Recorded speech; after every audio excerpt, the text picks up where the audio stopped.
सब गोटे के प्रणाम करे ना छिए। हम भावना मिश्रा एखन happy for U page per live छी और आइ हमर भाग्य के चाचा जी गिरजानंद झा जी एखन हमर संग जुड़लखिन हैं। इनका अर्धनारेश्वर भी कहल जाय छे। तहियो विषय पर चाचा जी से हमर एकटा प्रश्न रहते जे कि हम बाद में पूछबे। और बहुत बहुत स्वागत चाचा जी अहाँ के हैप्पी फॉर यू पेज पर, बहुत बहुत स्वागत। जय मैथिली एवं जय हिंद। हाँ जी हमरो लेल ई सौभाग्यक गप अछि जे एहि डिजिटल दुनिया के हम देख रहल छी और एहि संगे हम जुड़ रहल छी। हाँ जी ठीक छै। बहुत ही नीक लग रहा है। और चाचा जी छथिन अंग्रेजी के व्याख्याता रहथिन और एखन सेवानिवृत्त छथिन और इनकर बहुत सारा रचना प्रकाशित है जे कि हम अहाँ सबके बाद में बताएब। संपादन भी बहुत इनकर छे, पोथी संपादन करने छथिन और बहुत सारा सम्मान भी भेटल छे। तो एहि सब पर भी हमर सबटा गपशप हेतै चाचा जी से। तो हम अहाँ सबसे आग्रह करब कि बेसी से बेसी अहाँ सब जुड़ू और ई लाइव के बेसी से बेसी शेयर करियो, जैसे चाचा जी के बहुत ज्ञान के गप सब आए हमरा सबके सुनै ले भेटत। और बहुत दिन से हमर इच्छा रहे कि चाचा जी लाइव एथिन हैप्पी फॉर यू पर और उनका से गपशप करी, उनकर बारे में हम जानी। तो चाचा जी हम चाहब कि एकटा कोनो रचना से अहाँ के लाइव शुरू हुआ ताबा हम ई शेयर क दै छी जैसे बेसी से बेसी लोग जुड़थिन और अहाँ के जैसे से गपशप सुनथिन, अहाँ के रचना सुनथिन। हमरा ई पितृपक्ष चलि रहल छै और आगू दुर्गा पूजा आबऽ वाला छै। जी हम चाहब जे हमर माय जे छै से महाअष्टमी व्रत करै छली हैं और पहिने पूरा दुर्गा पूजा भरि एक तरहक स्त्रीगणक प्रति से किछु डाइन जोगिन वाला सेहो बात रहै छलै। ओहने मे गामक एकटा चित्र खिंचबाक हम प्रयास केने छी, पूजाक प्रयास चित्र खिंचबाक प्रयास केने छी। तऽ शीर्षक अछि निशा पूजा। जेना सबके बुझले हैत सप्तमी के राति में निशा पूजा होइ छै। जी बहुत नीक विषय अहाँ चुनलिए हाँ। और एखनो गांव धरी में ई लोग के मन में छेबे करे जे अखन अहाँ शब्द के कहलिए हैं कि बिल्कुल वो सब छे कनिटा जे नजर गुजर ई सब बहुत सारा चीज छे।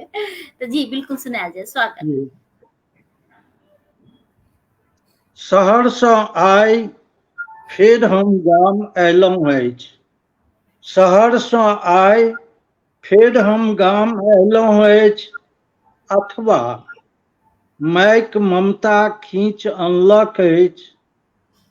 अथवा मायक ममता खींच अनलक अछि। शारदीय महाअष्टमी व्रतक पूर्व खरना दिन अयबाक पत्र जे गेल छल। वाह। रातुक 11 बजै बला छै। रातुक 11 बजै बला अछि। शरद चंद्र किछु काल चमक डूबबा लेल व्याकुल छथि। जेना गामक दिन भरिक थाकल लोक ओंघाइत ओंघाइत बैसले बैसल निन्न भेर भऽ जाइत अछि। 4 दिनक मुंदरी पर इतराय बला ई चान स्याह होइत होइत आब डूबऽ पर मजबूर भऽ गेला अछि। आकाश दिस निहारि रहलहुँ अछि हम। आकाश दिस निहारि रहलहुँ अछि हम। देख रहलहुँ अछि गगनक बदलैत रूप। आइ फेर देखैत छी डंडी तराजू। आइ फेर देखैत छी डंडी तराजू। संग में सतभइयों 3 आ 7 टा ताराक समुच्चय के केहन दिव्य नाम दऽ देने छल अपर हमर पुरखा। आइ अपलक देखितो एकोटा नव नामकरण नहीं कऽ पबैत छी हम। आइ अपलक देखितो एकोटा नव नामकरण नहीं कऽ पबैत छी हम। पहिर भरसँ देख हर्षित हम नहीं सृजन कऽ पबैत छी एकोटा नव कविता। रविन्द्रनाथ ठाकुरक पोस्टमास्टर जकाँ उचाट मोने मात्र निर्निमेष देखैत रहैत छी पुनर्नवा होइत प्रकृतिके। भऽ गेल अछि रातुक 12, मध्य राति, निशा पूजाक ई राति। नाचऽ लेल नहीं निकलल अछि कोनो डाइन, नाचऽ लेल नहीं निकलल अछि कोनो डाइन। श्मशान धरिमे घर बना लेलक अछि बासडीहक रक्टल लोक। आइ समाजमे आयल ई परिवर्तन दैत अछि हमरा सकून। हरेक स्त्रीगण में डोका नहरनी देखक अभ्यस्त हमर मोनके। नहीं भूकऽ पड़ैत छैक सुइया, न गनकाबऽ पड़ैत छैक अपन देहके। लहसुन और हींग सँ सुतल अछि गाम, एकसर हम जागल छी। आगू खक्सैत छी प्रत्युत्तर पयबाक आशा संग, खक्सैत छी प्रत्युत्तर पयबाक आशा संग लोकके जगैबा लेल। धैर्य हमर प्रतिध्वनि घूरि अबैत अछि हमर मुँह दुसबा लेल। हमर प्रतिध्वनि घूरि अबैत अछि हमर मुँह दुसबा लेल।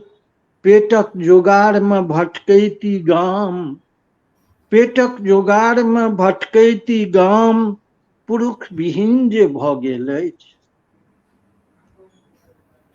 गाम गाममे कम सँ कम एको बेर 9 राति धरि होइत अछि दुर्गा पूजा। एको घड़ी लेल तिमिराछन निशाके भेदऽ लेल होइत अछि निशा पूजा। धैर्य हमरा गाममे नहीं होइत छल दुर्गा पूजा, से आइयो नहीं होइत अछि, न होयबाक योजने अछि। हालांकि पुरुष विहीन भऽ गेल अछि ई गाम, तथापि डेहकैत अछि किछु अरना महिखा। एहि निशाभाग रातिमे एकसरे जागल छी हम। कविता लिखबा लेल मुदा नहीं करैत छी प्रयास एकोटा दुर्गाके जगैबाक। कौखन दुर्दांत महिषाके नाशक शक्ति रखनिहार। आइ पौरुष विहीन भऽ गेल अछि हमर ई गाम। सहि रहल अछि महिषाक मलकब, सहि रहल अछि महिषाक मलकब। हमरा जागि जागि कविता खोजबासँ की हैत, हमरा जागि जागि कविता खोजबासँ की हैत। एकोटा दुर्गाके जगा सकितहुँ जँ हम, एकोटा दुर्गाके जगा सकितहुँ जँ हम। पूजऽ लेल तैयार भऽ जैते यदि हमरो गाम दुर्गाके, तऽ कविता रचक बदला निशा पूजा करैत रहितहुँ एखन हम। दुर्जन डाइन जकाँ नाचक बदला, दुर्जन डाइन जकाँ नाचक बदला कल्याणी बनि जैतथि निशा पूजाक अधिष्ठात्री हमर दुर्गा। कल्याणी बनि जैतथि निशा पूजाक अधिष्ठात्री हमर दुर्गा। वरदायिनी बनि जैते ई कृष्ण निशा, वरदानी बनि जैते ई कृष्ण निशा। वाह धन्यवाद। वाह, बहुत ही सुंदर, बहुत ही नीक अहाँके रचना, एक एक शब्द मोती के तरह। और अहाँके एहिमे पूरा मन के जे भाव अछि एक एक शब्द में लागि रहल ये, और बहुत ही नीक लागल। और अहाँ से चचा जी जे हमर एकटा आब अगला प्रश्न अछि कि कनिटा हम चाहे छियै कि अहाँ अपन जीवनी के बारे में बताबितियै जे अहाँके पढ़ाई लिखाई कतऽ से भेलै, और फिर अहाँ जे छियै से अंग्रेजी के प्रोफेसर बनलियै से तऽ अहाँ के अथी में हम देखलिए आ तकर बाद अहाँ फिर मैथिली में लिखब शुरू कए देलिए तो किनका से मोटिवेट भेलिए तो कनीटा अपना बारे में बताबियो चाचा जी। हमर जन्म कुशकन्हा गाम में भेल अछि जी। कुशकन्हा कोशी के ई विशेषता रहलनि हैं जे ओ एकटा समय छलै हैं जखन मिथिलाक पूर्वी सीमा देल जाइ छलै कोशी से, लेकिन ओ अबैत अबैत 1942-43 ईस्वी में हमरा गाम धरि पहुँच गेलखिन। हमर गाम भेल बाथ, मधेपुर थाना, जिला मधुबनी। जखन हमरा सभक गाम में दोसरो नदी के पानि अबैत रहले हैं, ओ थिके बस अथी बलान, बुतही, तकर बाद गहुमा, सुपैन, ई सब अनेक नदी। और जे गाम एकटा कलम गाछी से भरल छलै ओ एकटा बेकहीन गाम भऽ गेलै। और स्वाभाविक छै जे 1954 में जे प्रसिद्ध बाढ़ि एलै तऽ हमरा सभक गाम हम सब जे देखलिए हैं तै समय में गाछ नहीं छलै। अच्छा। कहल जाइ छै हमरा गाम के विषय में 14 साल नवान नहीं भेलै। अच्छा, हे भगवान। तकर परिणाम भेलै जे बड़का बड़का घर डोलि गेलै। जे सब जिनका कतौ दोसर जगह जमीन जाल छलनि से तऽ खुशहाल रहला। जी। हमर पुरखा के पहिनी से भगिनमान बसेबाक अथी, तैं हमर शिक्षा दीक्षा जी मिडिलो पास करब हमरा लेल कठिन छलै हैं। अच्छा। तीसरा तक हम सब दोसर के एकटा शिक्षक रहे छलखिन हैं सरकारी, और ओ जिनका दरवाजा पर बैसलखिन वएह भऽ गेलै स्कूल। ओहि तरह हम सब तीसरा क्लास तक पढ़लिए। अच्छा। चौथा क्लास से हम पढ़लिए बगल में एकटा गांव तरडीहा। अच्छा। तरडीहा में मिडिल स्कूल छलै हैं, जी। सेहो उत्क्रमित होइत रहे तो ओतऽ नाम लिखेलिए।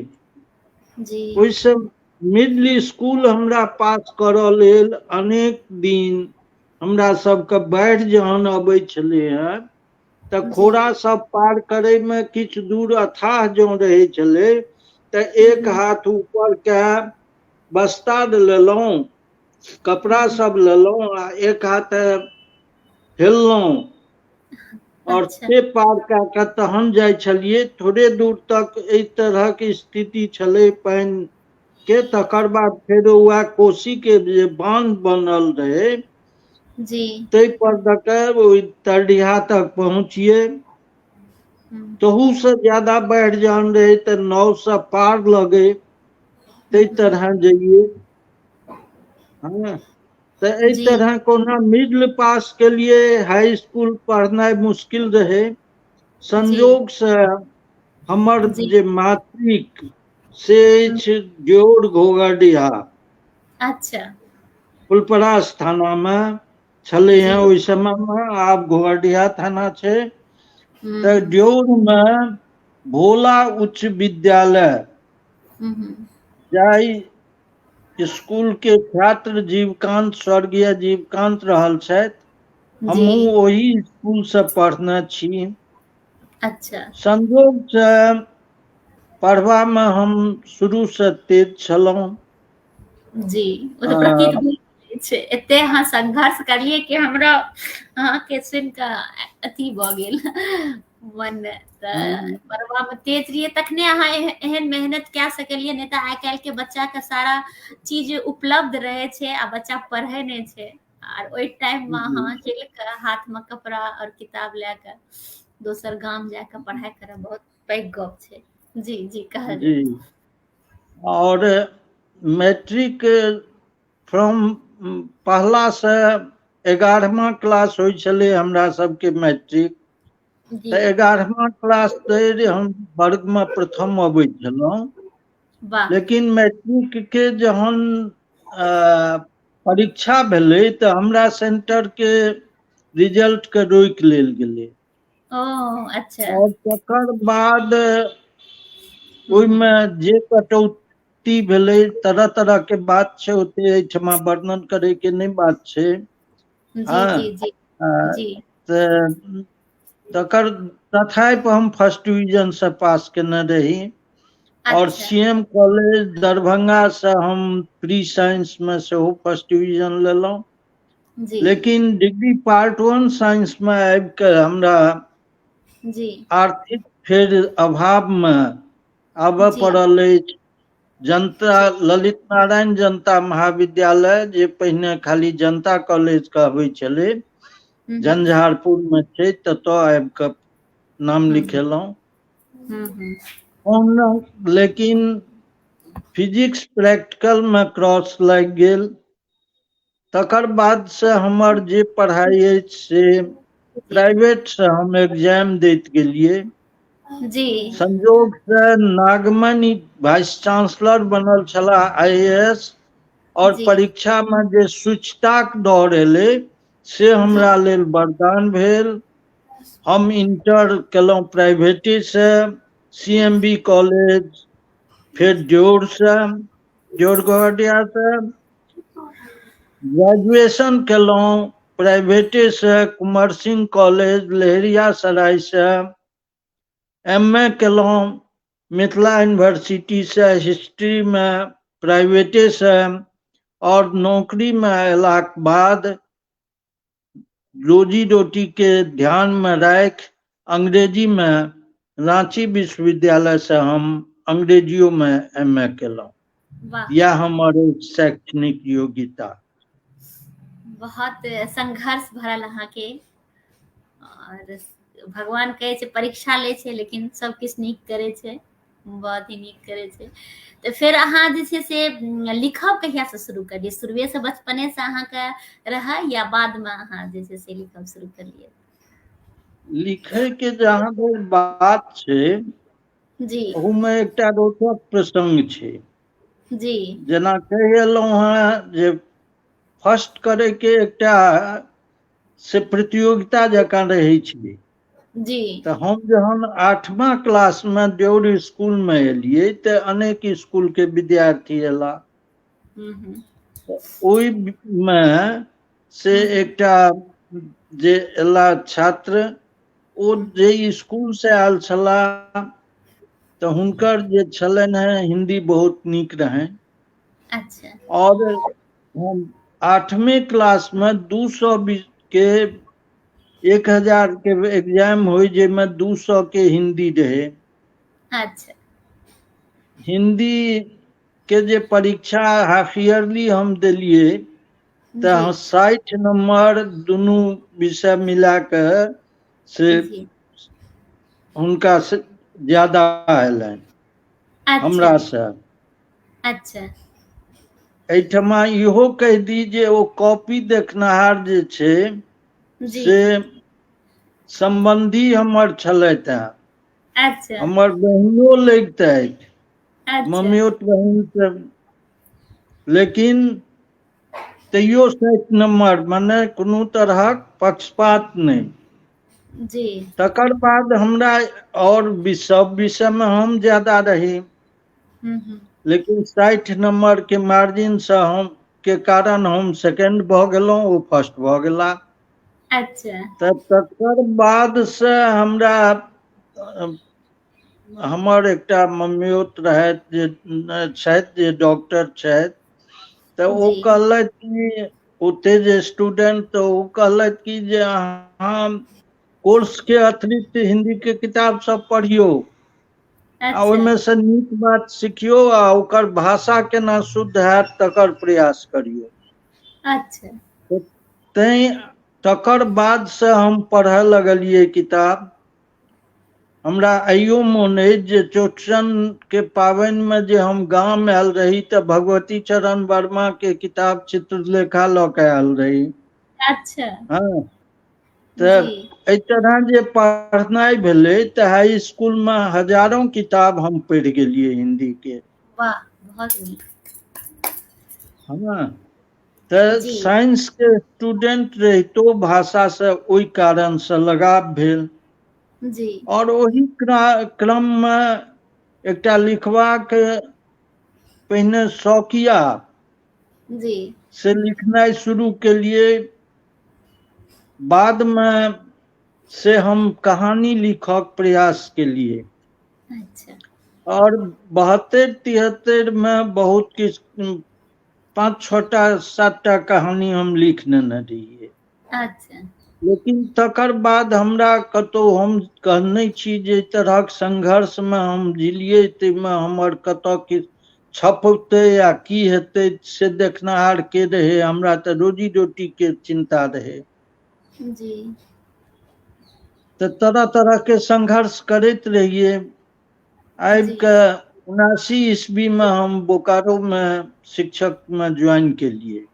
अच्छा तकर बाद बोकारो में एहन भेलै जे 84 में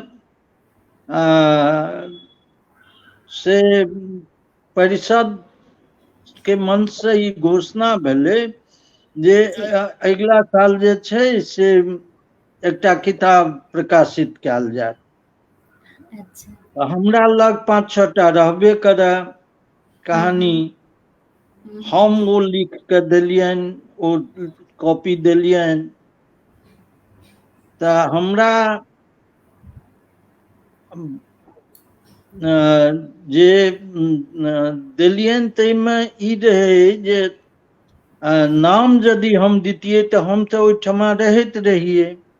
हम्म, पार्शियलिटी नहीं हुआ, इम्पार्शियल डिसीजन हुआ, हम्म, ताहि दुआरे कोनो छद्म नाम से दियौ। अच्छा तऽ तही क्रममे हम अर्धनारीश्वर लिख देलियै। वाह हम पूछैए वाला रहियै, हमर एक प्रश्न रहे। जी बहुत हम से बुझि गेलहुँ जे अहाँ ई पूछब जे अर्धनारीश्वर किया। तऽ जी जी अर्धनारीश्वर एकटा एक्सीडेंटल घटना छै। जी लेकिन अर्धनारीश्वर नाम से जहन लिखलियै तऽ ओहिमे बहुत जे ऑफिसर सब रहथिन से सब जहन पढ़लखिन तऽ जी कहलखिन प्रकाशन तऽ हैत लेकिन एहिमे और थोड़े अथी हुआ। तऽ 11टा कथा के संग्रह छै। हमर पहिल कथा संग्रह थी कलंकिनी। जी तऽ जी कलंकिनी आइ आब फेर पुनर्मुद्रण के लेल प्रयास में छी। ओ जी आब अनुपलब्ध भऽ गेल छै। अच्छा लेकिन कलंकिनी के प्रकाशन भेलै और 1986 ओहि समय में से हाथे वाला मशीन रहे, ताहिसँ अच्छा लागि गेलै 2 महीना 2 साल करीब। तऽ अच्छा आबि कऽ 86 में ई प्रकाशित भऽ सकलै। ओहि अथी में निकललै विद्यापति स्मृति पर्वक अवसर पर। जी हाँ, 1000 कॉपी करीब ओ बँटलै। वाह लोक सब पढ़लखिन, ओकर जे एप्रिसिएशन भेटल ताहिसँ उत्साहित भऽ कऽ तकर बाद हम लागि गेलहुँ पूर्णतः साहित्य के समर्पित, और से मैथिलीए में जी लिखब शुरू कयल। बहुत ही सुंदर, बहुत ही नीक। तऽ हम चाहब कि एकटा कोनो अहाँ रचना सुनाबू, तहन फेर अपना सब आर गपशप करै छी।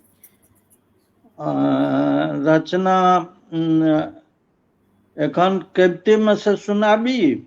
हाँ हाँ सुनायल जाए, जी बिल्कुल कविता सुनाबी। अच्छा, जी हमरा भऽ सकैए हम सुविधा के लेल कहै छी जी जी जे पूछल जा सकैए जे अहाँके मैथिली साहित्य के की योगदान। अच्छा अहाँ से पूछबै ने, ओ तऽ बिल्कुल पूछबै, ओ प्रश्न छै, ओ पूछबै।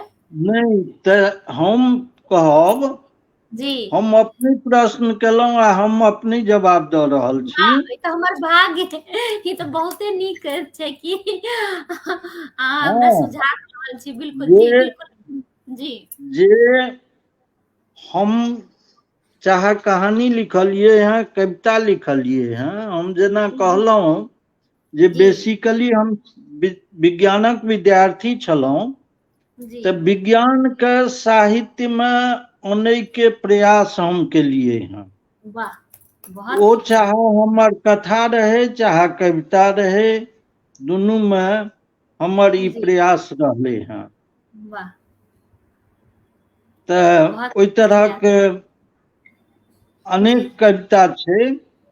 जी हाँ, विशुद्ध एकटा वैज्ञानिक कविता हम सुनबै छी। स्वागत। उत, जी उत्प्रेरक जी उत्प्रेरक यानी कैटलिस्ट। तऽ जी कैटलिस्ट जे होइ छै, असल में हमसब जहन स्टूडेंट रहिए तऽ प्रयोगशाला में ऑक्सीजन गैस बनबिए। जी ऑक्सीजन गैस बनबै लेल से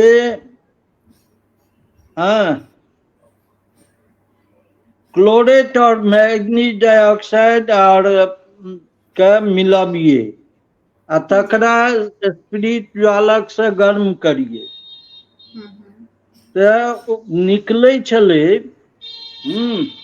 जी से क्लोरेट से जी ऑक्सीजन, ओकर कंपोजिशन रसायन में एहन छै। जी लेकिन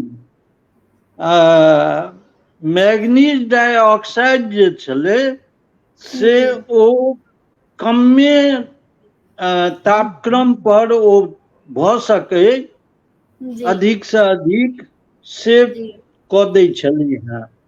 जी तऽ ओही के लऽ कऽ हम लिखने छियै। जी शीर्षक छै उत्प्रेरक। स्वागत। मैग्नीज डाइऑक्साइड जकाँ, मैग्नीज डाइऑक्साइड जकाँ कार्यकर्ता कार्यकर्ता क्लोरेट सन हम्म, मैग्नीज डाइऑक्साइड जकाँ कार्यकर्ता क्लोरेट सन आँच पर स्वयं नहीं चढ़ैत छथि। आँच पर स्वयं नहीं चढ़ैत छथि, मुदा पर्दाक पाछासँ प्राउंट कऽ मनमाना नाच नचबैत छथि। ओहन जे उत्पाती छद्मगाहती सएह बनल अछि एहि समाजक उत्प्रेरक, आ तकर प्रेरणासँ बहराइत अछि समाज सेवी ऑक्सीजन के बदला। ऑक्सीजन के ऑक्सीजन कहै छै। तऽ समाज सेवी ऑक्सीजन के बदला समाज घाती कार्बन मोनोऑक्साइड गैस, समाज घाती कार्बन मोनोऑक्साइड गैस। तऽ ई एकटा केमिस्ट्री के आधार पर कविता जे अछि से बहुत ही सुंदर, बहुत ही नीक अहाँ एकटा एकटा और एहिठमा कविता हम सुनबऽ चाहब। जी दूटा समानांतर रेखा जे रहै छै, तकरा एकटा रेखा कटै छै तऽ तकरा कहै छै तिर्यक रेखा। जी एहि मैथमेटिक्स के गणित के एहि आधार के लऽ कऽ से जी हम लिखने छियै एकटा कविता। शीर्षक वाह देने छियै पति पत्नी आ ओ। वाह हाँ, पति बहुत सुंदर। पत्नी आ ओ।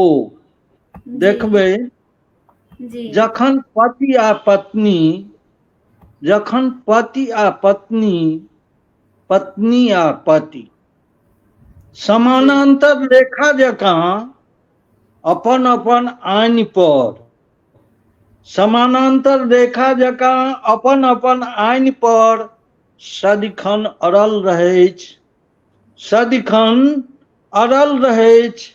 एके घर में रहि, एके घर में रहि निबिड़ अंधकारो में नहीं मिलैछ।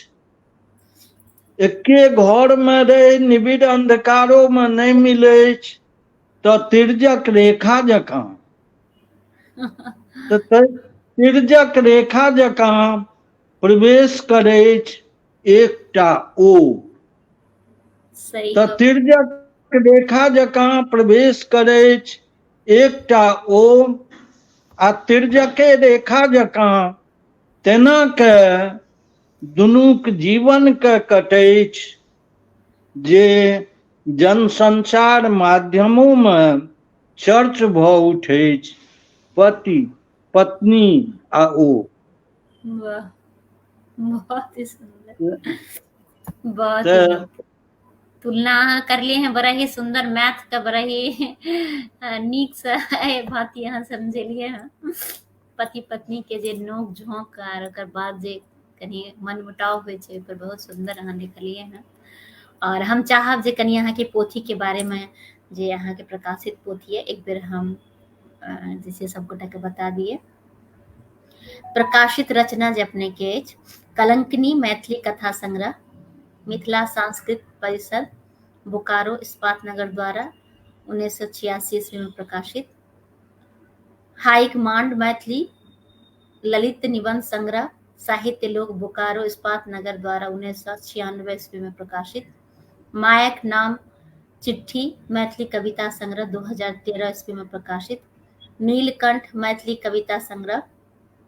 अनहार गलियारी मैथिली कथा संग्रह 2019 में प्रकाशित। काव्यलोक मैथिली कविता संग्रह, मिथिला सांस्कृतिक परिषद बोकारो मैथिली की कतिपय पुस्तकों एवं मैथिली एवं हिंदी की कई पत्र पत्रिकाओं में अनेक कथा कविता आलेख प्रकाशित है अपने के। तो बहुत बहुत अहाँ का शुभकामना और हमरा सबका और कवि अथी अछि हिंदी अच्छा, में हमर एकटा कविता अच्छा जी हिंदी में एकटा कविता संग्रह अछि जी सूरज का सच। वाह, बहुत सुंदर। हाँ, नवारंभ से प्रकाशित अछि और ई एखन तुरंत जे छै से एकमात्र हिंदी पोथी के हमरा छत्तीसगढ़ में कविलोक साहित्य परिषद द्वारा पलाश साहित्य अनुभूति सम्मान से सम्मानित करबाक घोषणा भेलैक अछि। बिल्कुल बिल्कुल, बहुत बहुत शुभकामना अहाँ का इस सम्मान के लेल। और बहुत नीक लागि रहल ये कि अपन सबके मिथिला के एतेक संघर्ष कए के एतेक ऊंचाई पर अहाँ गेलहुं हैं, एहि लेल अहाँ के बहुत बहुत शुभकामना। और एकटा पोथी जे छै और से एहि महीना में जे दिन आबि गेल ओ 236 पेज के पोथी हेतै। अच्छा, ओ खंड पखंड जिंदगी। वाह, हम जतेक बात कहलहुं हैं हम जीवन में केना संघर्ष हमरा भेल हैं तकर पूरा और ततबे नहीं कतौ न कतौ हमर कोन तरहक योग्यता अछि तकर ओहि पोथी में एक तरहक अवलोकन करबाक अथी अवसर भेटतै। तऽ से कवर डिजाइन भऽ रहल छै तऽ ओ निकलि जेतै एहि महीना के अंत धरि। वाह, बहुत बहुत अहाँके शुभकामना। अहाँ से गप करे में हम एतेक अथी भऽ गेलहुँ कि जतेक लोग जुड़ल छथिन हुनका हम धन्यवाद भी नहीं कह सकलिए। तो एक बेर हम सब गोटा के नाम सबके कहियौ ने। जी जी, हरिश्चंद्र हरित जी भी जुड़ गला हैं तो बहुत बहुत धन्यवाद चाचा जी। और अर्चना मिश्रा दीदी भी लिख रहा छथिन बहुत बहुत बधाई। प्रभा झा भी जुड़ल छथि, लिख रहा छथि प्रणाम प्रणाम। निशा झा दीदी भी स्वागत प्रणाम लिख रहा है तो बहुत बहुत धन्यवाद दीदी। और गोपाल मिश्रा जी भी जुड़ल है, लिख रहा है वाह वाह बहुत सुंदर। और रंजीत कुमार झा जी भी जुड़ल है तो बहुत बहुत धन्यवाद। और सरोज दीवाना सरोज कुमार राधे राधे लिख रहा है तो बहुत बहुत धन्यवाद सरोज जी। और प्रदीप झा जी भी जुड़ल है तो उनको सबके बहुत बहुत बहुत सुंदर लिख रहा है कि बहुत सुंदर। तो बहुत बहुत धन्यवाद प्रदीप जी अपने का। और जते गोटा के किछ कमेंट्स अगर हम नहीं पढ़ि सकलहुँ हँ तऽ हम फिर बाद में पढ़ब। अहाँ सबके बहुत बहुत धन्यवाद कि अहाँ सब हमर सबके संग जुड़ल छी, प्रोत्साहित कए रहल छी। अहाँ सबसँ आग्रह कि लाइव के बेसी से बेसी शेयर करियौ। आ चाचा जी के एतेक नीक नीक गप और एतेक योगदान छै, और भी बहुत सारा गप एखन हेतै, तऽ अहाँ सब जल्दी जल्दी जुड़ू। तऽ बहुत ही नीक लागि रहल है चाचा जी, जेनाकि अहाँके जे ई पहिलुक जे पोथी अहाँ कहलियै, तो कलंकनी जे अहाँके पोथी अछि, तऽ ओकर विषयमे कनिटा बताबितियै कि अहाँके दिमागमे ई पोथी कतऽसँ आयल, एकर नाम अहाँ ई पोथीके कलंकनी रखलियै, की सोचिके रखलियै? जाहि समयमे हम बच्चा छलियै हँ ता धरि विधवा विवाह वर्जित छलै हँ। जी और विधवा के जे त्रासदी छलै हँ से बहुत भयानक छलै अपना समाज में। जी कतहु न कतहु हमर युवा मन व्यथित भेल रहै, और तैं हम कलंकनी में से विधवा विवाह के वकालत के लिए हैं, विधवा विवाह करौलिए हैं। अच्छा, ओके। हाँ। अच्छा अच्छा, वाह बहुत नीक। तऽ निश्चित रूप से ओ जे छै से ओहन के लोक कहिते छलै ओहि समय कलंकनी, तैं ओ कलंकनी ओहि कथा के नाम छै, और ओही कथा के नाम पर ओहि किताबों के नाम कलंकनी रखने छियै। बिल्कुल बिल्कुल, एखनो बहुत गोटा के सोच वएह छै, और बहुत बदलाव एलै हैं, लेकिन एखनो हमरा लागै कि आर बदलाव के आवश्यकता छै। तऽ आर अहाँके जे दोसर पोथी छै हाई कमांड निबंध संग्रह छै, एकरो बारे में कनी बताबितियै? हाई कमांड में दू तरहक ओकर भूमिका श्रीमान भीमनाथ झा जी लिखने छथिन। वाह, हम ओकरा निबंध संग्रह कहने छियै, और निबंध संग्रह जे थिकै ताहिमे हम कोशिश केलियै हँ जे हाई कमांड के ई दोसर संस्करण थिक हमर।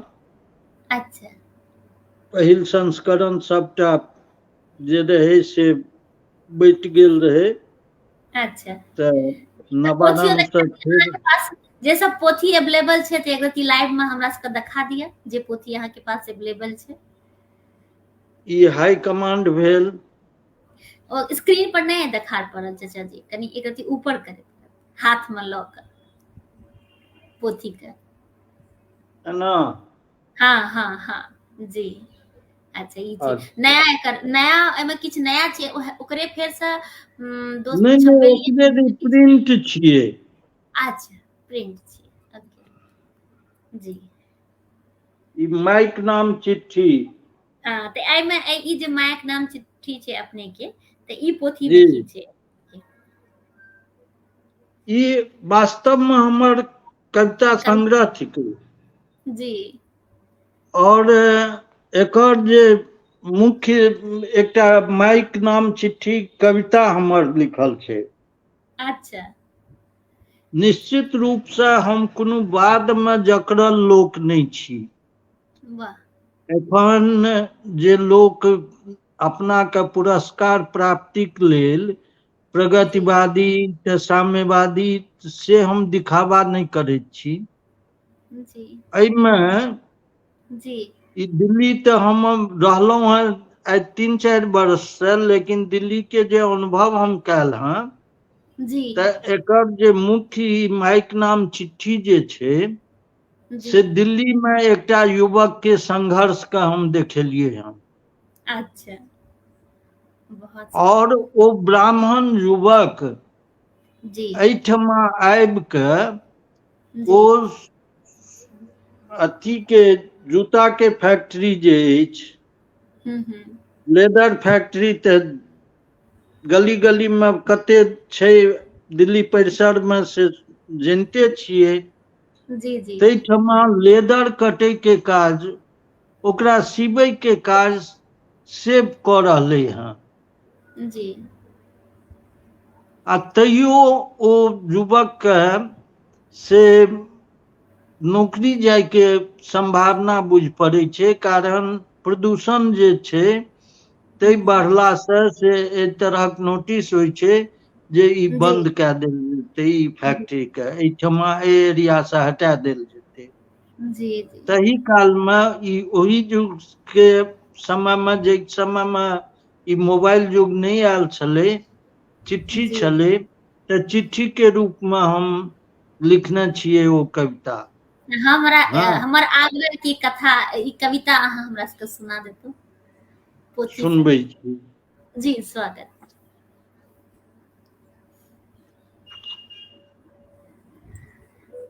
हैया एक मिनट। जी जी जी सुनायल जाओ। आ जते गोटा जुड़ल छी सब गोटा के बहुत बहुत धन्यवाद कि अहाँ सब लाइव से जुड़ल छी, जे बाद में भी देखब उनका भी बहुत बहुत हम हृदय से आभार व्यक्त करब। और बहुत ही नीक लागैए ई जे काव्य धारा अछि, हम बहुत एकर इंतजार करे छी जे कहिया हुआ और अपन सबके वरिष्ठ रचनाकार गपशप हुआ। जी तऽ अहाँके संपादन में जे अहाँके पोथी अहाँ जे संपादन करलिए हैं पोथी सबके, एक बेर हम चाहे छी ओहो नाम लऽ ली। काव्य जी लोक मैथिली कविता संग्रह, मिथिला सांस्कृतिक परिषद बोकारो, और जी प्रधान संपादक कोशी संदेश सम्मान जे अपने के भेटल अछि, राष्ट्रीय संस्कृत प्रसार परिषद बोकारो इस्पात नगर द्वारा कवि जयदेव सम्मान, सेतु बोकारो इस्पात संबंध के शिक्षा विभाग द्वारा आदर्श शिक्षक सम्मान। वाई तो बहुत पैघ होइ छै, आदर्श शिक्षक सम्मान लोग के भेटनाइ बहुत पैघ गप छै। आर एखन अहाँके जे छै से फेर से एखन सम्मान भेटे वाला ये, ओहो वास्ते अहाँके बहुत बहुत शुभकामना और बधाई। तऽ एखन जे अहाँके सम्मान भेट रहल ये पला साहित्य अनुभूति सम्मान, तऽ ओहि लेल अहाँके बहुत बहुत शुभकामना। जी चाचा जी सुनायल जाय। शीर्षक देने छियै मायक नाम चिट्ठी। जी माय, हमरा आइयो मोन अछि, माय हमरा आइयो मोन अछि, कोशीक बाढ़ि सँ बेकहीन गाम में जारनि लेल धारक कछेर में ढेरीक आसपास के छिड़ियायल संठी समटब। संठी कहै छै पटुआ के जे होइ छै डाँट, तऽ जी छिड़ियायल संठी समटब, बांध पर के मिरचैया काटब, एक तरहक घास होइ छै, जी आड़ि कातक मैनेजरक बुट्टी उखाड़ब। मैनेजर जी से एकटा होइ छलै हेँ हमरा सब दिस, तकर लोक ऊपर से तऽ काटि कऽ लऽ गेल, जड़ि के जे रहि जाइ छलै से लोक जारनि लए दोसरो लऽ गेल, दोसरो के तऽ नहि होइ छलै कोनो बात। जी आड़ि कातक मैनेजरक बुट्टी उखाड़ब, आसमक भीठ में ताकि ताकि राहड़ीक खुट्टी बिछब, एको साँझक जारनि अनला सँ स्नेह सिक्त अहाँक हाथ एखनो जेना पीठ पर पड़ले अछि, एखनो जेना पीठ पर पड़ले अछि। रातुक भानस नहि कऽ, रातुक भानस नहि कऽ डिबिया लग हमरा बैसा, अहाँक सपना देखब। आँखि में एकटा गुदगर भविष्य के बसायब, अनागत आशा में आगत दुख के बिसरब, अनागत आशा में आगत दुख के बिसरब, ओहिना मोन अछि। वाह।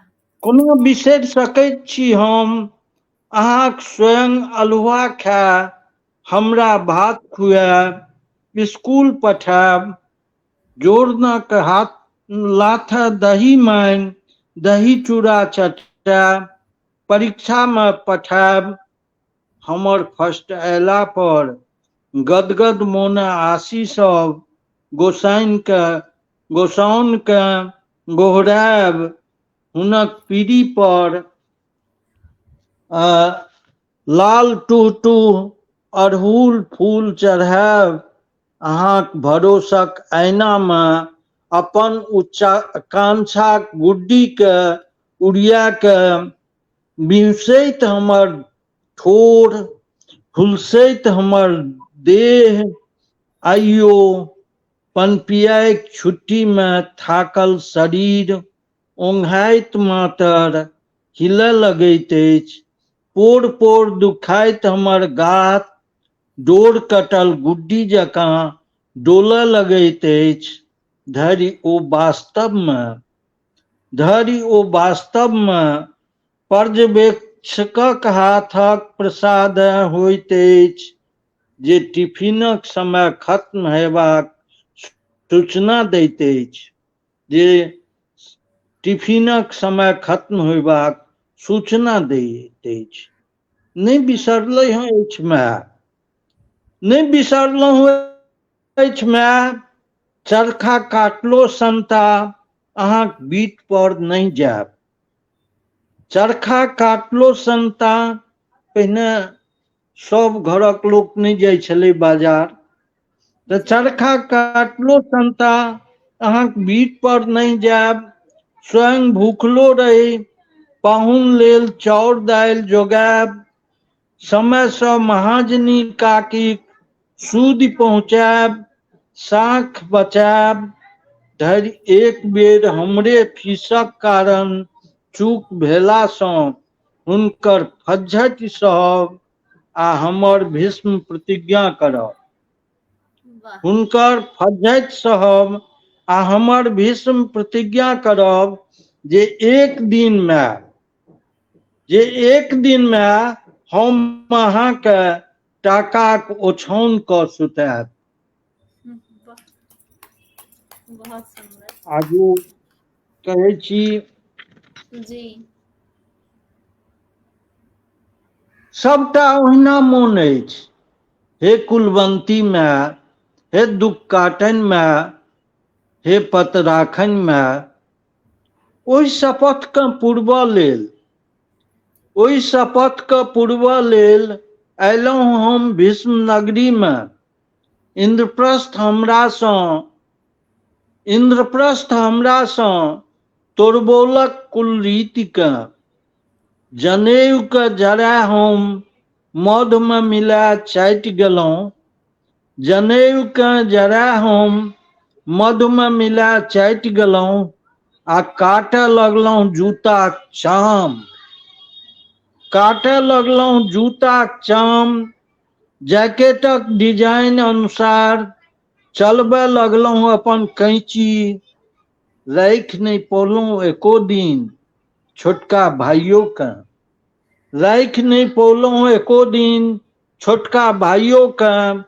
आबि नहीं पौलहुँ भतीजीक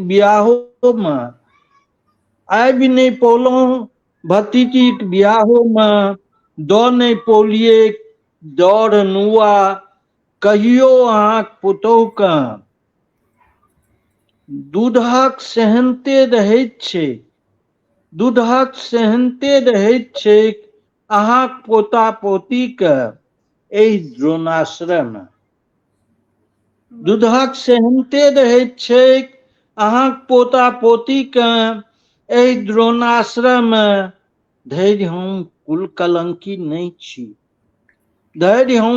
कलंकी नहीं छी सुच्चा परिश्रम पर आश्रित छी हमर कैंची जैकेटक एक सँ बढ़ि एक डिजाइन काटि लैछ तैयो नहीं काटि पबैछ ओ हमर दरिद्राक मकर जाल के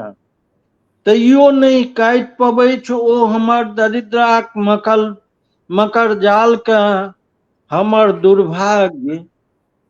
दुर्भाग्य आइ फिर दस्तक दऽ रहल अछि अवश्य कऽ रहल अछि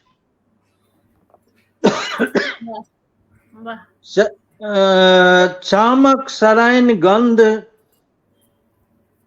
चामक सराइन गंध क्षयग्रस्त क देलक अछि हमरा, पथरायल आँखिए पड़ि रहलहुँ अछि हम, पथरायल आँखिए पड़ि रहलहुँ अछि हम, प्रदूषण नियंत्रण हेतु कारखाना बंद करबाक सूचना।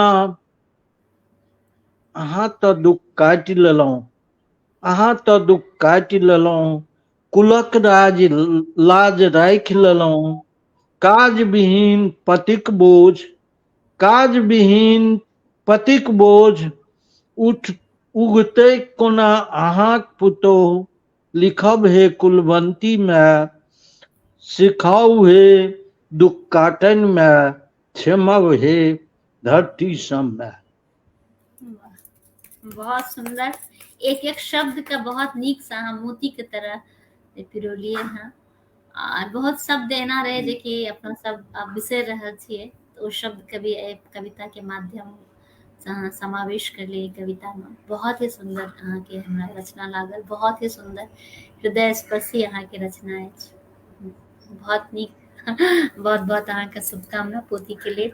और जेना कि अहाँ अपने के एते सारा पोथी छै, तऽ लोक के केना उपलब्ध हेतै, केओ अगर चाहथिन कि अहाँ के पोथी पढ़ी तऽ केना उपलब्ध हेतै?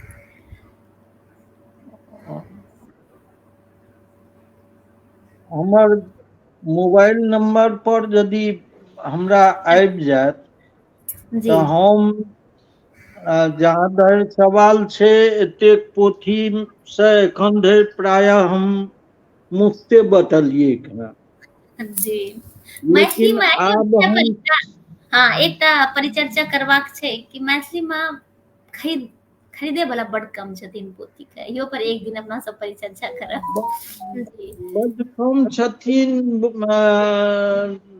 जी पढ़ैयो वाला लोग कम छथिन। हाँ पढ़ैये वाला अहाँ यदि पोथी देबो करबनि तखनो पढ़तैथ कि नहि पढ़तैथ, जँ जी हुनकर गोलैसी महक छियनि तहन पढ़तैथ, नहि तऽ नहि पढ़तैथ।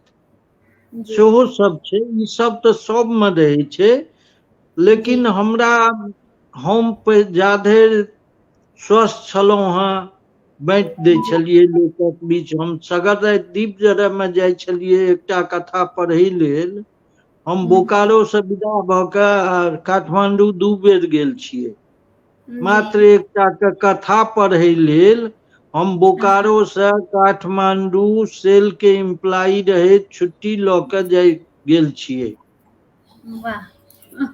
हाँ, हम मैथिली संस्था के प्रतिनिधित्व करै लेल से चेन्नई में अंतरराष्ट्रीय मैथिली जे भेल रहे ताहिमे गेल छियै, मने तऽ जा छल हेँ, लेकिन आब तऽ निश्चित रूप से एकेटा उपाय छै जे हमरा दाम से किछु कमो यदि केओ पठा देता, हाँ जी जी हमरा, तऽ से हम जहाँ धरि सवाल छै हम अपन मोबाइल नंबर जी हमर अपने कहि सकै छियनि, और हम छी एखन दिल्लीए में, तऽ अहाँके छी। मोबाइल नंबर हम फेसबुक पर शेयर कऽ दिए?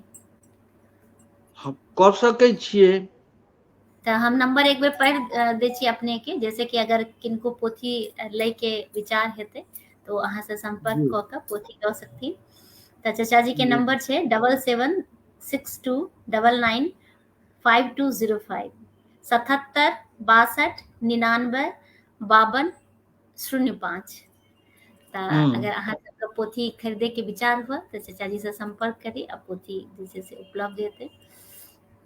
तऽ जेना एते दिन के अहाँ के संघर्ष, एते सारा सब जगह जेना, और मैथिली जगत में एतेक अहाँ के उपलब्धि अछि, योगदान अछि, तऽ अहाँ के बहुत सारा अनुभव भेल हैत, तऽ एकटा कोनो अनुभव हमरा सबके साथ शेयर करबू?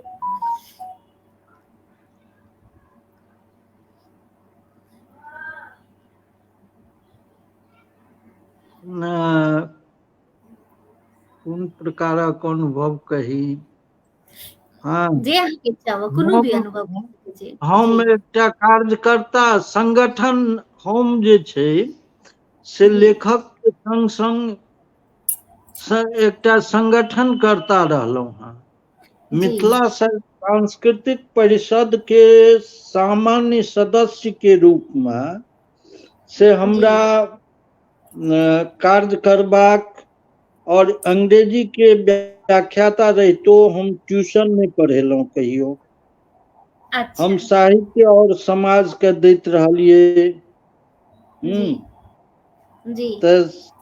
तै क्रम में जे बहुत तरह एहनो भेल अछि हमरा सबके 6 टका रहै छलै हँ सदस्यता चंदा, आ तै ले 4 महल 4म फ्लोर पर गेलहुँ, ढकढकेलहुँ केवाड़, लेकिन तखन नहीं है जवाब भेटल। कखनो यदि केवाड़ खुजल तऽ आब ओ अधे पर खुजल, ओहिठमा से नहीं एखन नहीं अबियौ, एखन नहीं अछि पलखैत। तऽ एहनो होइ छलै। एहनो लोक भेटला जे बहुत प्रेम से बैसा के चाहो लेल पुछलथि, नाश्तो लेल। लेकिन जहन अहाँ जेबै घूमय ले तऽ ओतेक नाश्ता और चाय संभव नहीं छै केनाइ, तैं नहीं करै छलियै। से 12 बजे राति धरि हम और तुलानंद मिश्र 2 गोटे मिलके से परिषद लेल काज करै छलियै हन। लेकिन हम शुरू से हमरा सब बोकारो में आइ हमर सबसे पैघ अचीवमेंट अछि बोकारो में छै मिथिला एकेडमी पब्लिक स्कूल। अच्छा, वाह। ओकरो जे छै पूरा हम जते घुमलहुँ हँ, जमीन सिंदरी में बोकारो से ज्यादा भेटल रहे। सिंदरी के जे समय में खाद कारखाना चलैत रहे, बहुत लहलही रहे। हाँ, लेकिन पूरा भारतवर्ष में बोकारोए एकटा एहन शहर छै, बोकारो इस्पात नगर, जैठमा परिषद के स्कूल छै, इंग्लिश मीडियम स्कूल छै, +2 लेवल तक स्कूल छै, और जकर विद्यार्थी IIT में सेहो कम्पीट केलकै। वाह, बहुत सुंदर। और एहि संस्था के 10 साल सेक्रेटरी हम रहल छी, 1999 से 2009 ईस्वी तक। ओहिमे की केना के एकरा कहबा लेल बड़का बड़का एजुकेशनिस्ट, बड़का बड़का ऑफिसर सब बनल रहथि ओहिसे पहिने सेक्रेटरी। पता नहीं की हमरा में देखेलनि जे हमरा लोग तकर बाद से एक बारगी जे छले ऑफिसर के लेल रिजर्व पोस्ट से हमरा कान पर दऽ देल गेल, और सेहो एक बेर नहीं कई बेर पुनरावृत्त के। चेयरमैन बदल जाए लेकिन सेक्रेटरी हम ही रहलिए, और वो 1 दशक रहलिए। परिणाम भेलै जे स्कूल के नो ऑब्जेक्शन सर्टिफिकेट स्टेट गवर्नमेंट से लेबऽ पड़ै छै। अच्छा।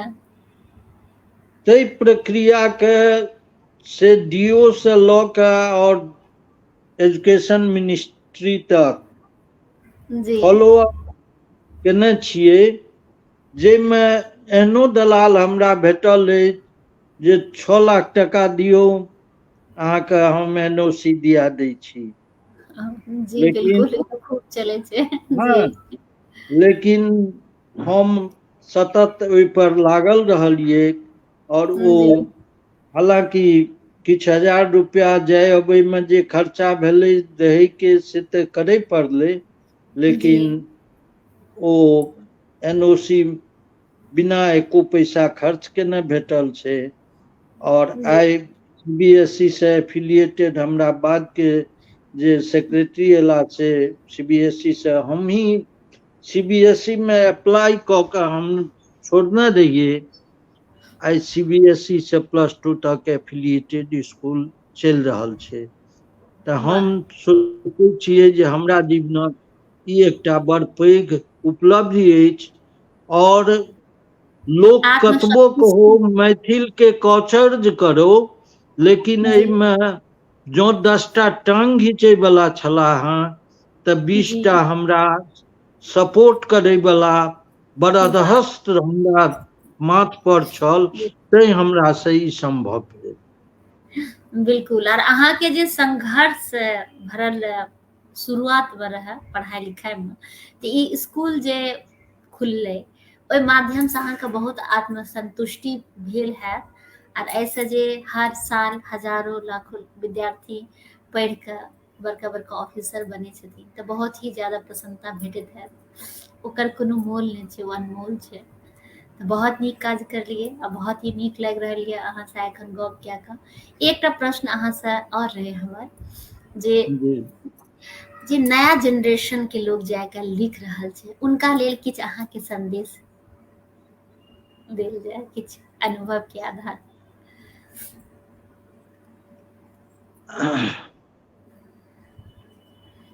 सबसे पैघ बात छै, जी हम एखने कविता सुनेलहुं हैं, जी बहुत अहाँ स्वयं कवित्री छी और बहुत जी कविता सुनने हैत, बहुत पढ़ने हैत, जी लेकिन हमरा उम्मीद है जे तैयो हमर कविता बेछप लागल हैत। नहीं नहीं, बहुत सुंदर लागल, एना गप नहीं कहियो, बहुत ही नीक लागल। नहीं, बेछप से मतलब छै जे कने लीक से हट के लागल हैत। हाँ हाँ, से बात बिल्कुल लिंग से हट कर, बिल्कुल सहमत लीक छी। से हट के लागल हैत।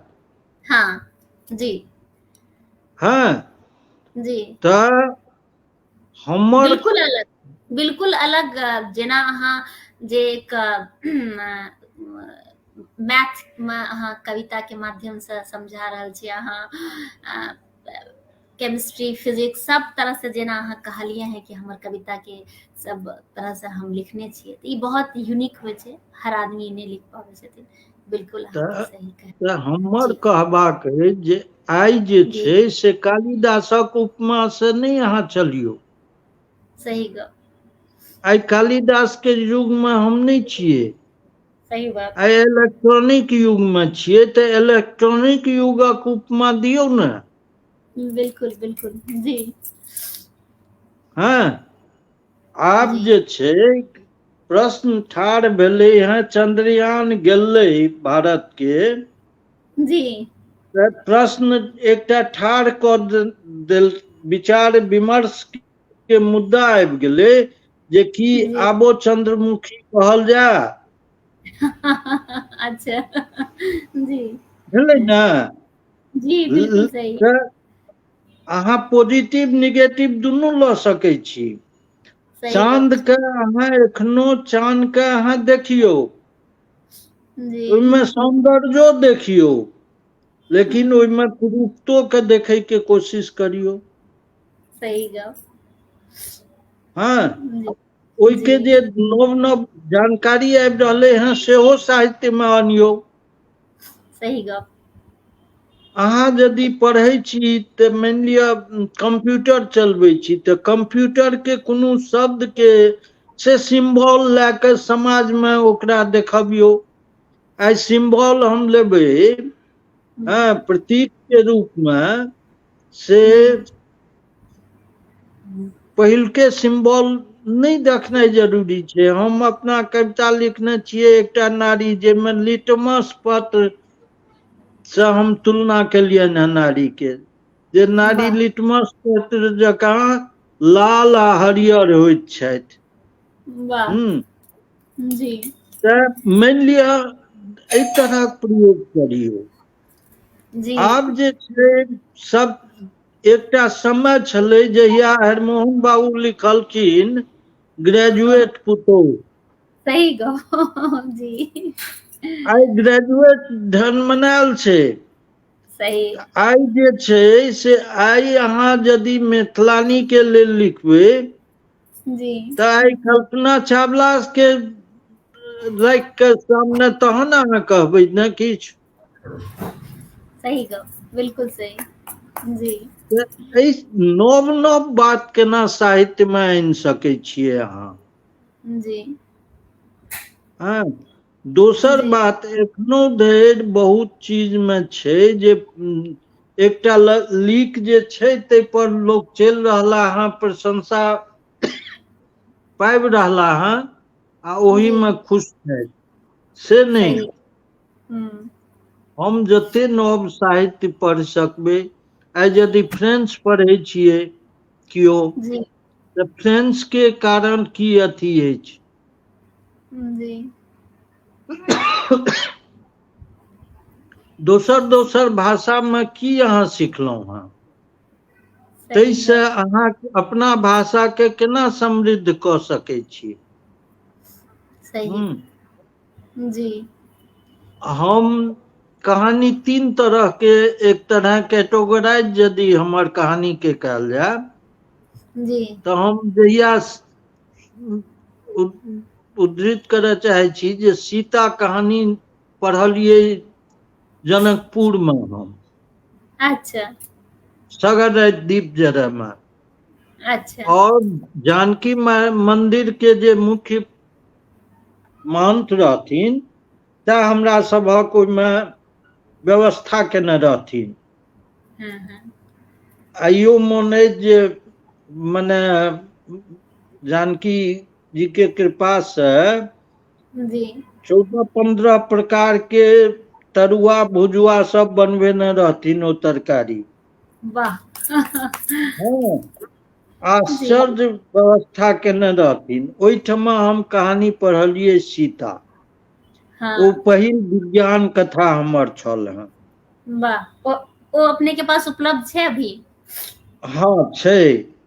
अच्छा अच्छा हाँ, तऽ हाँ ओ जी सीता कहानी जे पढ़लियै तऽ ओहि पर बहुत हमर आलोचना भेलै।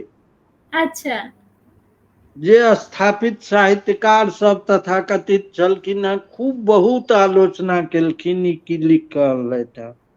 अच्छा लेकिन जनकपुर ओहिठमा कॉलेज के कहल जाइ छै कैंपस, तऽ कैंपस के किछु प्रोफेसर सब हमर साइड लेलखिन। वाह लेकिन हम विज्ञान कथा लिखैत रहलियै और नीलकंठ जे छै से जी मुख्यतः ओहिमे बहुत विज्ञान कथा छै हमर। अच्छा ओके हाँ, जी और ताहि दिस हम बढ़िते रहलियै। और जखन हम कएखन देखै छियै हाँ तब जे चीज हम कल्पना केने छियै, हम एकटा कथा लिखने छी विज्ञाने कथा आधारित, जी जाहिमे एकटा कल्पना केने छियै जे प्रकाश के जे गति होइ छै जे 3 लाख किलोमीटर प्रति सेकेंड, जी 23 से कईक गुना ज्यादा स्पीड वाला हम यान बनबेलियै हँ, ओ वाह मिथिला के वैज्ञानिक से अपना वाह कथा में। और हाँ ओहि आधार पर 150 वर्ष पहिने से लऽ के आ हाँ 2050 ईस्वी के हम ओहिमे तक के ओ कथा लिखने छियै, जे वाह 2000 मने ओ घटना 2050 में भऽ रहल छै, अच्छा आयोजन सही ठमा। और वाह 2050 में हम देखेलियै हैं जे ओहि वैज्ञानिक के जी से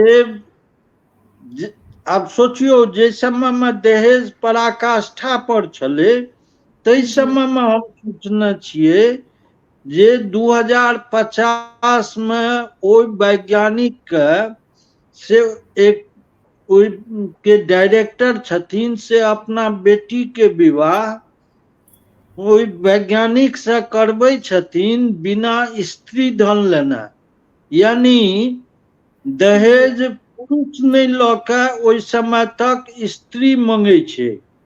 हाँ बिल्कुल स्त्री सही के माय बाप मंगै छै जे यदि विवाह करय चाहे छै, योग्यो छै हाँ तहू से मानि जी रहले हैं। हम ई स्थिति ओहिमे देखेलियै हैं और देखलियै हैं जे नहि से बिना दहेज लेने हुनकर विवाह केलखिन हैं।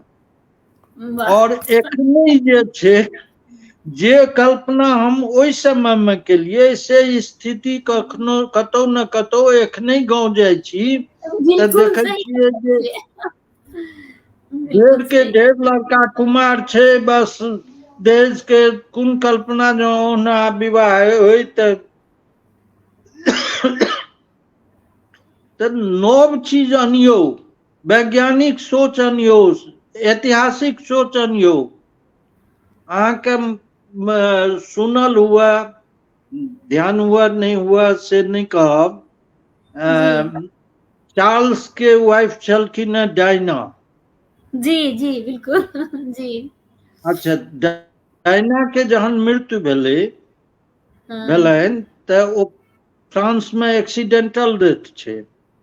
सही हम बात। एकटा कहानी लिखलिए जे हम इतिहास के उपयोग के लिए हैं, और वो अच्छा इतिहास के उपयोग के लिए हैं जे 5000 साल पहिने मिस्र के जे पिरामिड युगीन सभ्यता छै तै के ओहिमे आनलिए हैं। अच्छा। उस कहानी के शीर्षक छै नदी अपवित्र नहीं होइत अछि। वाह। त जी ओ कहानी पढ़ि के ओहि जी समय के रानी रहथिन एकटा हासेपसूट जी नाम रहनि।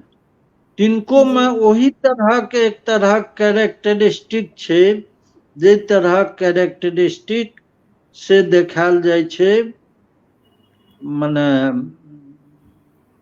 डायना में रहे। त जी सब तरह के अहाँ नव नव चीज अनियो। हम जुआ से चाहबनि जे हुनकर अध्ययन के क्षेत्र आब बहुत विस्तृत भेल जाइ छै, तैं ओ नव नव चीज आनैत, नव नव चीज देथिन। वाह। बहुत नीक संदेश, बहुत ही सुंदर अहाँ कहलिए। और बहुत गोटा के बहुत सारा दिमाग में कहानी सब आबि गेल हेतै, हमरा पूर्ण विश्वास अछि। आ सबसे पैघ गप देखियो कि 1 घंटा से अपना सबके ऊपर भ गेल हैत। हमरो नहीं लागैए कि अहूँके आभास भेल हैत कि 1 घंटा भ गेल। हमरा तऽ बिल्कुले आभास नहीं भेल कि 1 घंटा अपन सबके भ गेलै हँ। तऽ जेना कि अहाँ हैप्पी फॉर यू से एखन जुड़ल छी, तऽ अहाँके हैप्पी फॉर यू केहन लागैए, आर एहिके लेल कोनो अहाँके एडवाइस हुए तऽ हम जरूर सुनै लए नहीं, चाहब। नीक नीक काज कर रहलहुँ हैं, जी और ई सब काज आवश्यक छै। अधिक से अधिक लोक के एहि तरहक तखनी जानकारी हेतै। आइ काल्हि में तऽ बहुत जानकारी इलेक्ट्रॉनिके माध्यम से हेतै, जी पढ़बाक पलखैत कम गोटे के होइ छनि, तऽ कम जी से कम एहि माध्यम से तऽ जानथिन। तैं जी हमरो जी बहुत नीक लागल हैं।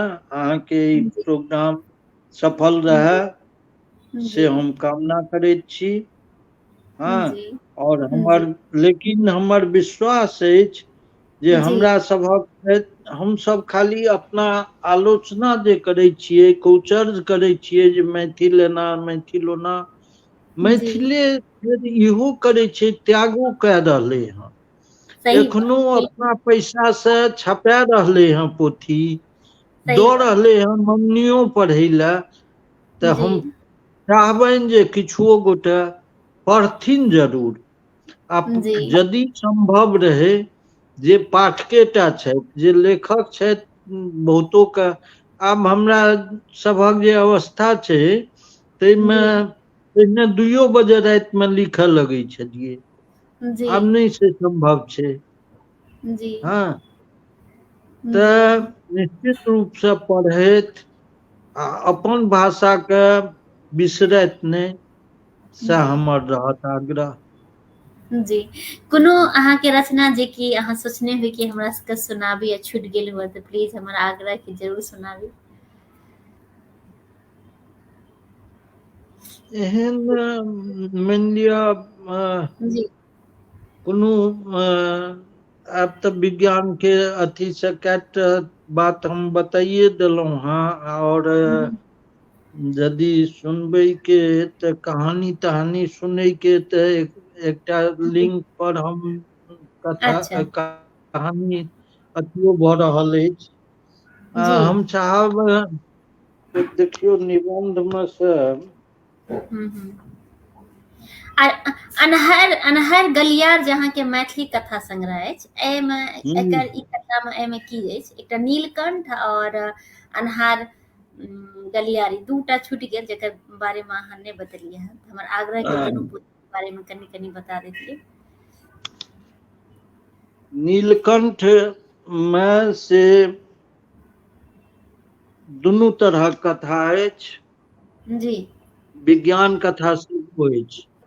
तऽ एहिमे कथा एकटा लिखने छियै चौ स्क्वाइस अच्छा कथा, आ चौ स्क्वाइस जे हम लिखने छियै जी ताहिमे लिखने छियै, मानि लिअ जे एक तरह बायोलॉजिकल वेपन जे कहै छियै, जी अहाँके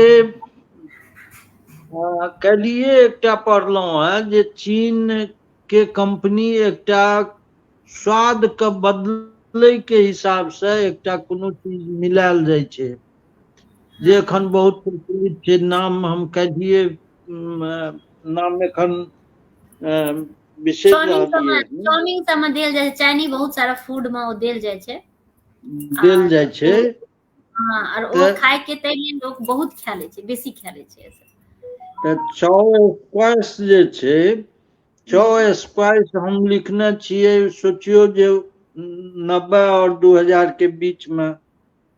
अच्छा ताहि कथामे हम देने छियै जे मानि लिअ एकटा शराब बनबै के तरह तरह के तरीका, ओ अमिताभ बच्चन जेना कहियो नहीं शराब पीने छथि तैयो शराबी के रोल करै छथिन, तहिना शराब केना केना बनल जाइ छै या की नाम से अपन अध्ययन के कारण हमरा रहल हँ जानकारी। तऽ हम देलियै हैं जे केना जे छै से अपना ओहिठमा पाउच वाला देखने हेबै संस्कृति बड़ा डेवलप कऽ गेल छलै बीच में। जी जी पाउच अबै छलै एकटा पॉलीथीन के अथी में शराब, से पीबै छलै, ओहिसँ मरितो छलै। बहुत सारा न्यूज में बहुत सारा वो आबैत रहे, ओहि बीच में बहुत सारा लोग हाँ, मरले। तऽ ओहि सब आधार के लऽ के और हम ई कल्पना केने छियै जे एकटा पार्क बने जे डॉल्फिन के लेल कोशी में के पानि में हम देखने छियै जे डॉल्फिन जे छै, डॉल्फिन जे छलै हेँ से बहुत रहै छलै पहिने। हाँ, अच्छा, अरे वाह, कोशी धार में, डॉल्फिन हाँ देखे कोशी धार, सही बात। कोशी धार में खास कए कऽ हमर जे सासुर अछि ताहिठमा हटनी कहै छै, ओहिके चारू भाग छलै धार, ओहिमे डॉल्फिन रहै छलै। तऽ डॉल्फिन पार्क के निर्माण हुए, ई कल्पना कतौ न कतौ हमरा, हम चेन्नई से चल जाइत रही महाबलीपुरम, बीच में एकटा कोन स्थान छै से हमरा ध्यान एखन नहि अछि, जाहिठमा क्रोकोडाइल पार्क छै। जी तऽ ओहि क्रोकोडाइल पार्क के देखै लेल दूर दूर से अबै छै।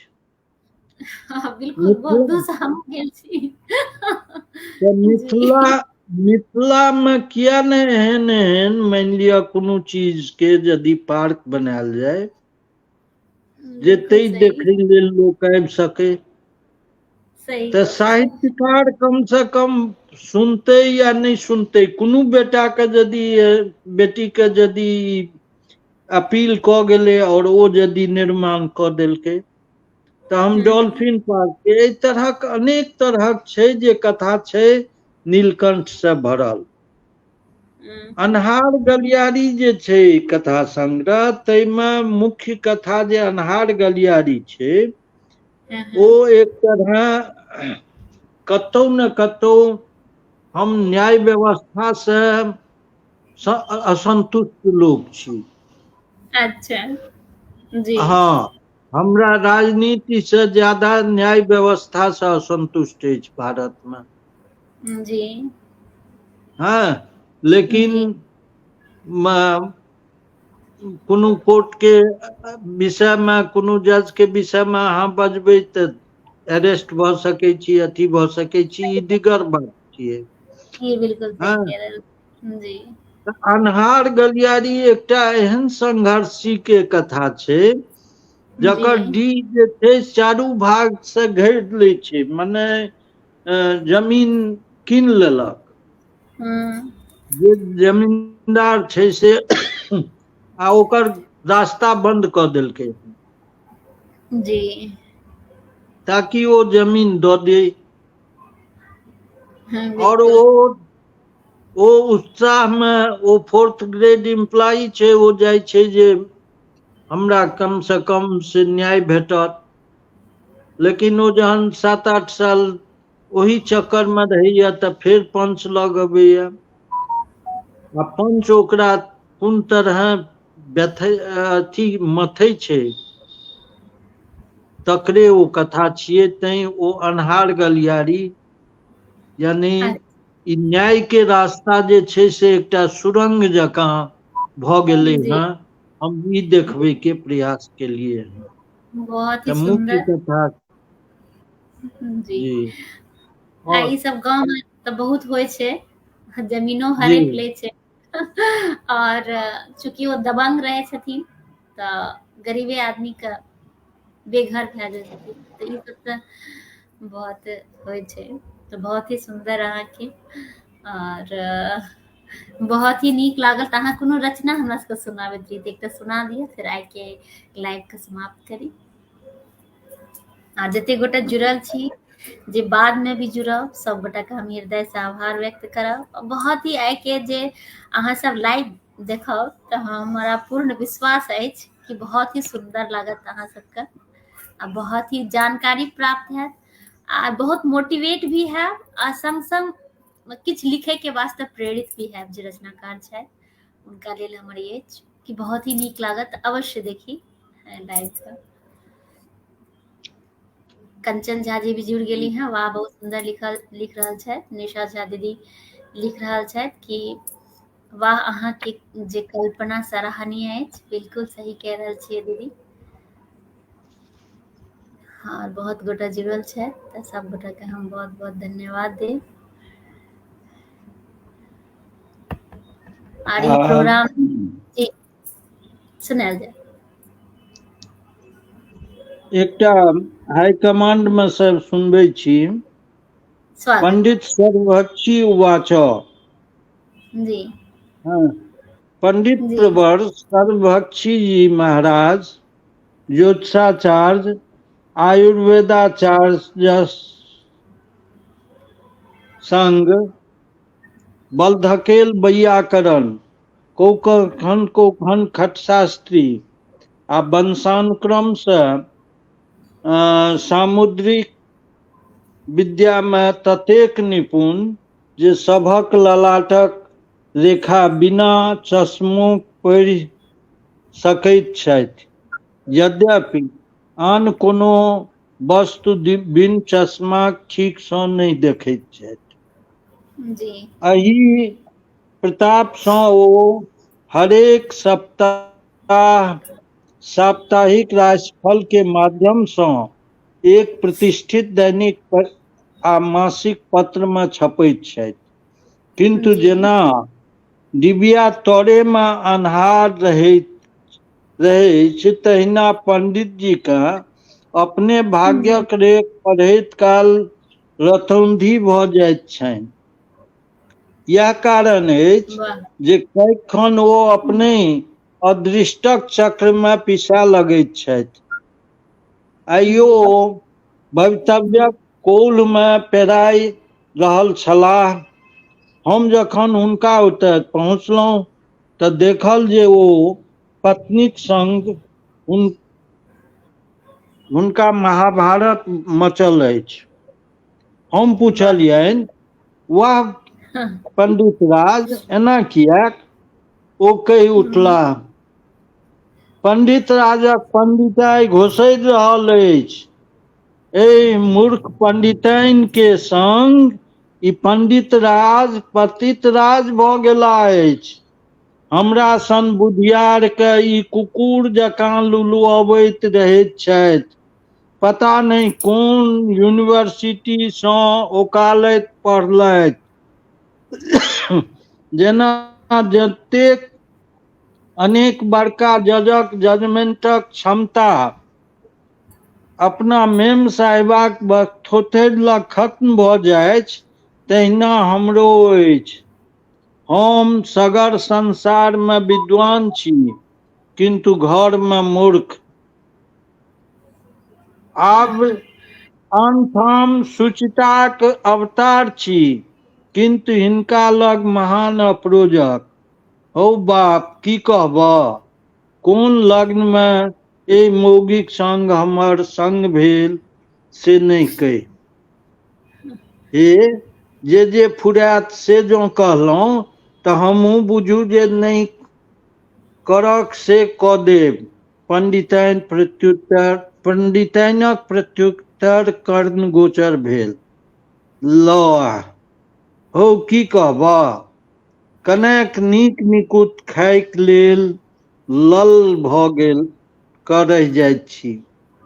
तो तऽ जानिते छह जे ज्ञान मार्ग में अर्थात शास्त्री यानी साहित्य में रसक की महत्व छै।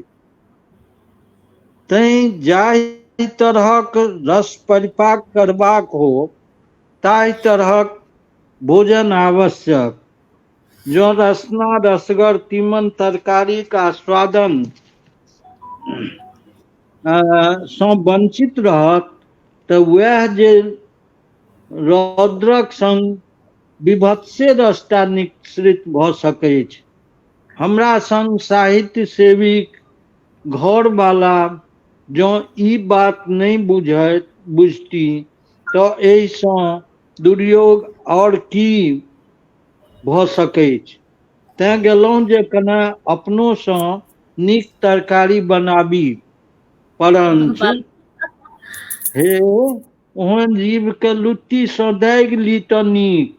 पुरखक कोखि में जन्म लऽ कऽ ई कोन शिक्षा थिक जे पंडिताइनक क्रोधक शमन करबाक उद्देश्य हम कहलियनि, पंडित भाई भौजीक हाथक उसिनलो में जे स्वाद भेटत से अपना हाथसँ बनाओल में कतऽ भेटत।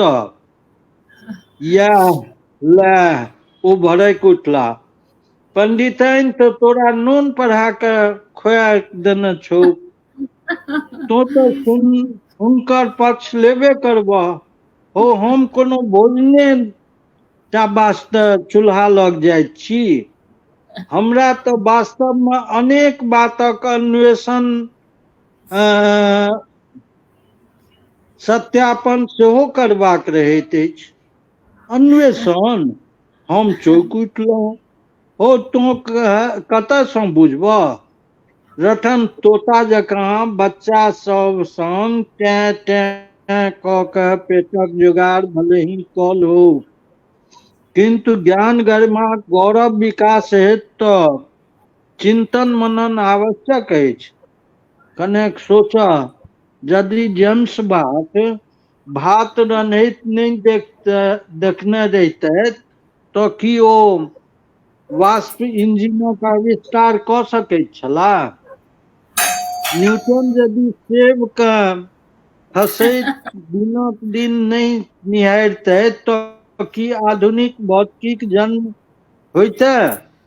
तेँ एकटा देश अछि जतय भातो रान्हबसँ सीखल जाइत अछि, सेबो खसनाइ सँ वैज्ञानिक सत्यक उद्घाटन होइत अछि।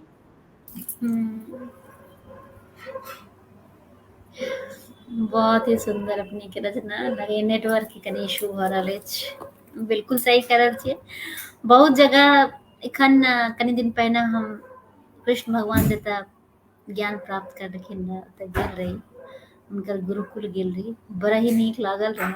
आ देखलियै हमे जे ओ शिक्षा जे ओ लेलखिन तऽ जते सारा यानी कि सारा शिक्षा हुनका देल गेलै कि बिस्तर बिछायब भी, बिछौना बिछायब भी, खायब भी की कहै किछु छै ने किछु तऽ अवश्य लागल अछि।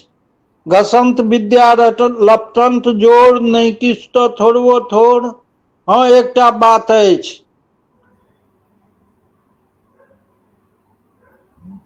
नेटवर्क इशू भऽ रहल छै चाचा जी के, बीच बीच में आवाज चलि जा रहल ये। हाँ जी जी जी, एखन बीच में चलि गेल रहा आवाज, आबि रहल ये। हमरा जी जते जनैत वैज्ञानिक चिंतनक प्रवृत्ति तऽ अपना सबके रक्तसँ एखन धरि एखन उतरि गेल अछि ने, तें ने जी अंधविश्वासक वशीभूत गुलाम बनलहुँ। प्राचीन वैज्ञानिक दृष्टिके पुनः में किछु समय लगतै, तें हम वैज्ञानिक तथ्य तो नहीं, मुदा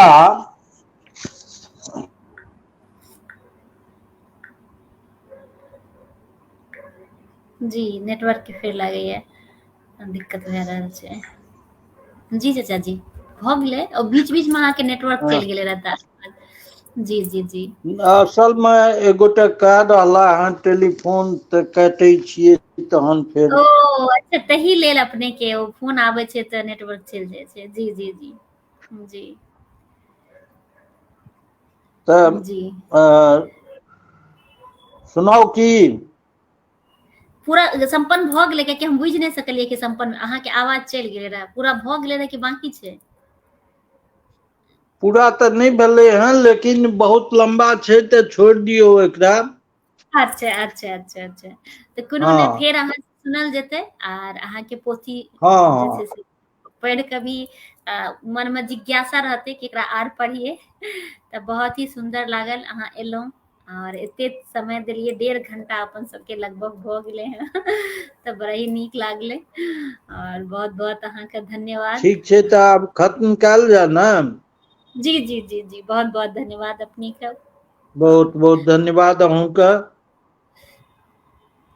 आ जते लोग जुड़ल छथिन, जे बाद में भी देखथिन, सब गोटे के बहुत बहुत धन्यवाद। एही के साथ आइ के कार्यक्रम के समाप्त करै छी। सब गोटे के प्रणाम, जय मिथिला, जय मैथिली। और एखन दुर्गा पूजा आबे वाला अछि रवि दिन से, तऽ अहाँ सबके बहुत बहुत शुभकामना, बधाई। जिंदगी में जे छै से खूब आगाँ जाउ, प्रोग्रेस करू। तऽ प्रणाम, सब गोटे के प्रणाम। जय मिथिला, जय मैथिली।